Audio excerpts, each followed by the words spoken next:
when I think about finance, early in my career, I found that, well, me personally, I love finance because the entire concept of capital and how do you move capital around the world, and more importantly, how capital can then drive community involvement. Think about what banks do. We're able to work with developers and community and civic leaders to create affordable housing. We're able to assist homeowners in getting into their homes that they raise their families or they use to pass down to generations to come. And we're able to get involved in conversations, policy conversations, conversations around civil rights, what's happening, right now, today in our environment. I mean, financial institutions have a large voice because they represent the communities they serve. And if you think about it, who doesn't have some type of financial product?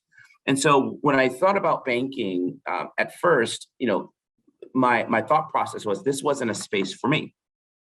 When I looked around the table, people did not look like me, whether it was the color of their skin or their gender or sexual expression.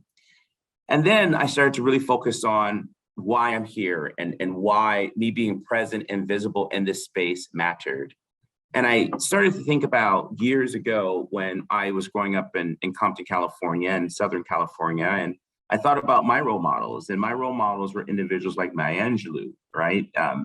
Still I Rise is an amazing poem. The last stanza talks about bringing the gifts my ancestors gave. I'm the hope and the dream of the slave, right? And that just it's incredibly important for people like me to pause and think about what happened when enslaved people were taken against their will, but they continued to press on, they continued to persist. And when they dreamt of the world where I can be sitting here in front of you and talking about my journey, or working at a bank like Wells Fargo, or engaging in boards like the Center or Out and Equal. But I take that energy, and I then say, okay, this is why I'm in this space.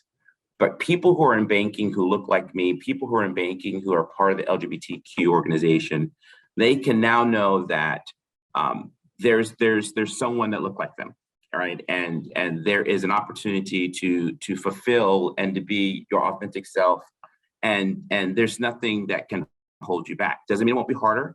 I think fair is a four-letter word. We don't want fair to distract us, but it is absolutely possible.